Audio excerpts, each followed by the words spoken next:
Shalom sahabat Leksi Divina yang dikasihi Tuhan Yesus Kristus. Selama 1 bulan ke depan, kita akan melihat elemen-elemen dari ucapan bahagia Yesus di khotbah di bukit dalam Matius pasal yang kelima ayat yang pertama sampai dengan ke-12. Kepada murid-muridnya, Yesus membuat pernyataan atau bisa dikatakan sebagai manifesto komunitas perjanjian baru.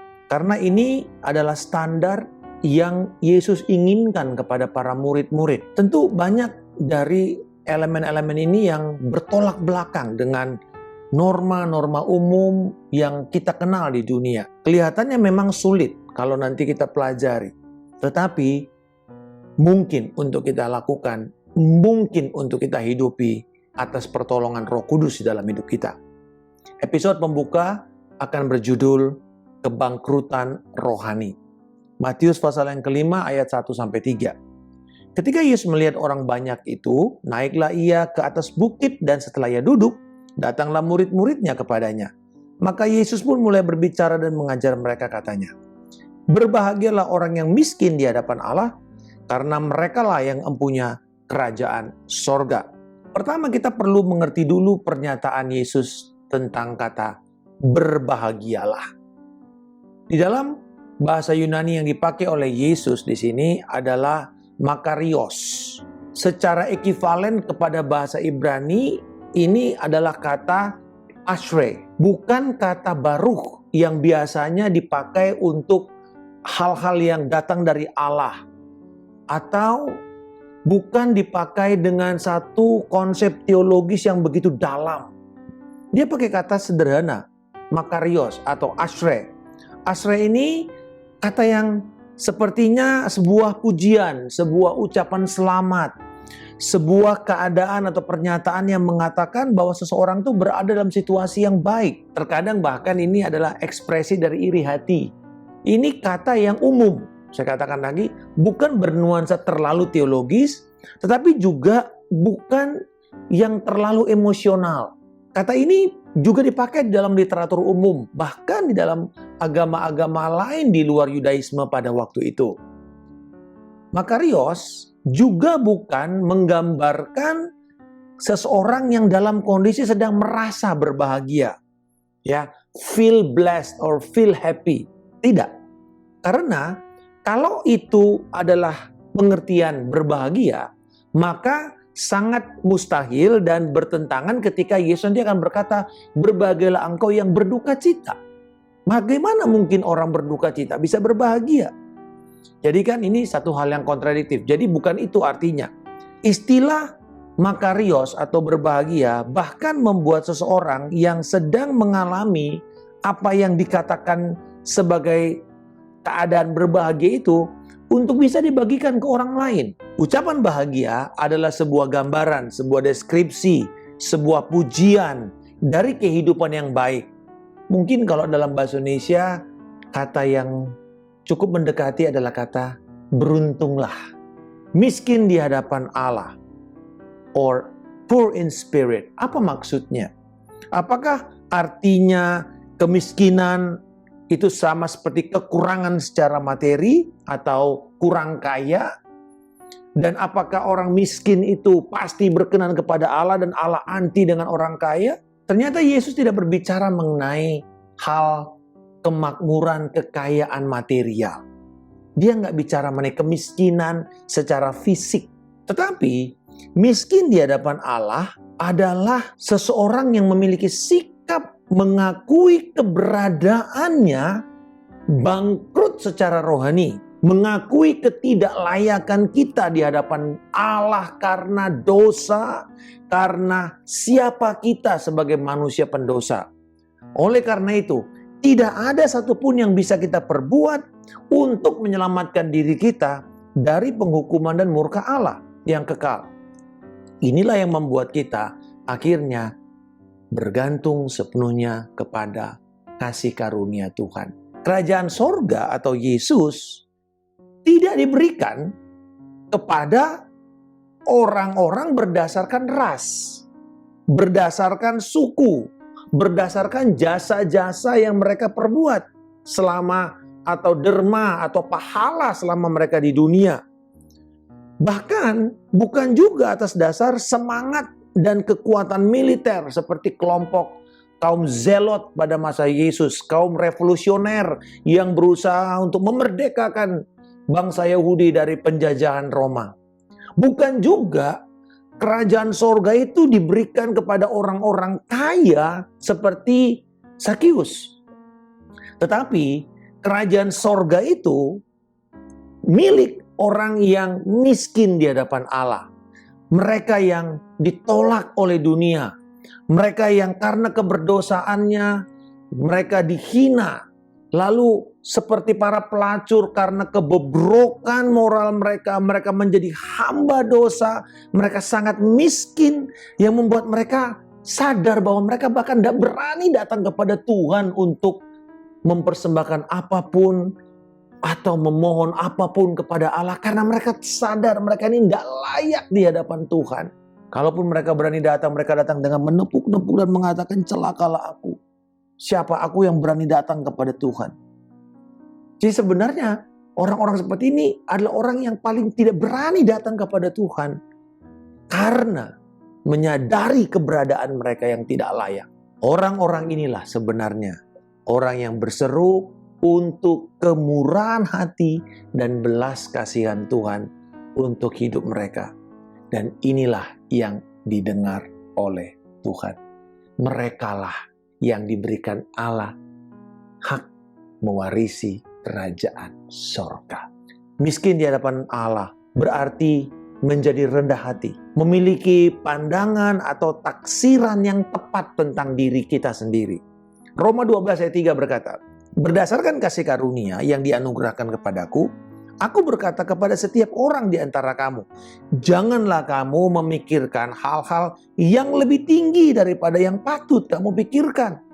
Tetapi hendaklah kamu berpikir begitu rupa, sehingga kamu menguasai diri menurut ukuran iman yang dikaruniakan Allah kepada kamu masing-masing. Jadi Rasul Paulus berkata kepada jemaat di Roma, kamu ini jangan menaksir dirimu terlalu tinggi, overvalued, atau terlalu rendah, undervalue tentang dirimu sendiri. Dan dua-duanya itu bertentangan dengan kehendak Allah. Tuhan mengatakan ukurlah dirimu menurut ukuran kasih karunia Tuhan. Kasih karunia Tuhan apa? Besar kepada kita untuk menyelamatkan kita. Jadi kita ini ada hanya karena kasih karunia Tuhan semata-mata. Siapa kita? Sebesar kasih karunia Tuhan dalam hidup kita. Itu sebabnya semakin kita menyadari kuasa kasih karunia Allah dalam hidup kita, semakin kita akan merasa saya ini betul-betul tidak berdaya kalau bukan oleh Tuhan dan belas kasihan Tuhan. Menjadi miskin di hadapan Allah, saya katakan bukanlah menjadi pengecut, tetapi lebih kepada kebalikan dari roh-roh yang saat ini sedang berkuasa di dunia ini. Yaitu roh yang berusaha menonjolkan diri, memuji dan membesarkan pekerjaan atau pencapaian-pencapaian mereka. Supaya orang-orang melirik kepada mereka. Dan akhirnya kalau perhatian tertuju kepada mereka, ya tentu maka mereka akan menjadi viral, apa saja yang mereka katakan itu akan didengar, lalu kemudian biasanya mereka mendapatkan keuntungan-keuntungan finansial, endorsement, atau mungkin ada iklan, atau apa saja. Undangan-undangan berbicara, semua itu adalah roh dunia. Berusaha orang bilang menjual diri, promote yourself, sehingga orang-orang tertarik kepada dirimu, sehingga it is about you. Itulah yang bertentangan dengan kehendak Kristus. It is not about you. It is all about God. It is all about Jesus. Jadi menjadi miskin di hadapan Allah bukan berarti sebuah kerendahan hati yang palsu. Yang selalu berkata, aku ini tidak layak, aku ini tidak berguna sama sekali, aku bukan siapa-siapa, aku tidak bisa melakukan apa-apa. Bukan itu. Itu rendah diri. Dan itu kesombongan. Orang yang menjadi miskin di hadapan Allah itu adalah orang yang besar di hadapan Tuhan. Kenapa? Karena mereka menjadi jujur terhadap diri mereka sendiri. Mengetahui siapa diri kita, yaitu orang yang pendosa, yang layak dimurkai oleh Allah. Lalu kita menerima diri kita sebagai orang yang diampuni, yang dibenarkan, dilayakkan oleh Kristus. Dan akhirnya, dengan keberadaan sebagai ciptaan baru di dalam Kristus, kita memuliakan Allah di dunia ini. Dengan sumber-sumber yang diberikan Tuhan kepada kita, talenta, dengan kemampuan, dengan waktu kita pakai sebesar-besarnya untuk kemuliaan Allah. Itulah sebenarnya orang yang miskin di hadapan Allah. Mereka sadar siapa mereka, lalu kemudian bergiat untuk memuliakan Tuhan di dalam dunia ini. Sikap ketergantungan penuh kepada Allah untuk menyelamatkan, menuntun, memelihara kita selama kita tinggal di dunia ini dalam mengikut Kristus. Itulah wujud menjadi miskin di hadapan Allah. Kerendahan hati persyaratan utama untuk bisa menerima kasih karunia Allah. Karena kasih karunia Allah itulah yang memampukan kita untuk melakukan firman Tuhan, untuk melakukan kehendak Allah di dunia ini. Persyaratan untuk kita bisa mendekat kepada Allah. Tanpa kerendahan hati, tidak akan ada orang yang boleh mendekat kepada Allah. 1 Petrus 5 ayat 5b dan 6 berkata, "Dan kamu semua jemaat, rendahkanlah dirimu seorang terhadap yang lain. Sebab Allah menentang orang yang congkak, tetapi mengasihani." Nah, kata mengasihani di sini adalah memberikan kasih karunia, memberikan anugerah kepada orang yang rendah hati. Karena itu, rendahkanlah dirimu di bawah tangan Tuhan yang kuat, supaya kamu ditinggikannya pada waktunya. Sadarilah dan kenalilah diri kita, bahwa kita ini pendosa, makhluk lemah, yang bisa binasa, hidup sementara di bumi ini, dan akan dihakimi dalam kekekalan.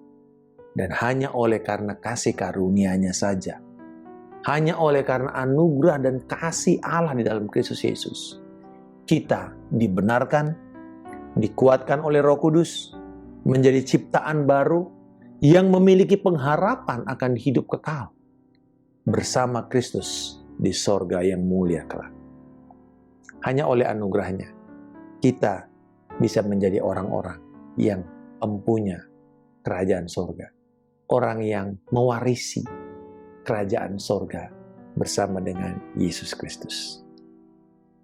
Sudahkah sahabat mengenali diri Anda seperti Allah melihat Anda sekarang ini menurut firman-Nya? Bapa di sorga, aku menyadari di dalam keberdosaanku, aku ini bangkrut di dalam kerohanian dan moralku. Ampunilah kesombonganku Tuhan, yang terlalu menilai diriku terlalu tinggi atau terlalu rendah, sehingga aku menolak pertolongan dan keselamatan dari Kristus Yesus. Hari ini aku menerima karunia-Mu dan menjadi anak-anak-Mu yang empunya kerajaan sorga. Terima kasih Tuhan Yesus untuk kesempatan aku berada di dalam kerajaan Allah, baik dari sekarang sampai kepada kekekalan. Dalam nama Tuhan Yesus Kristus, aku berdoa dan mengucap syukur. Haleluya. Amin. Salam kemenangan. Saya Pendeta Markus Simanjuntak.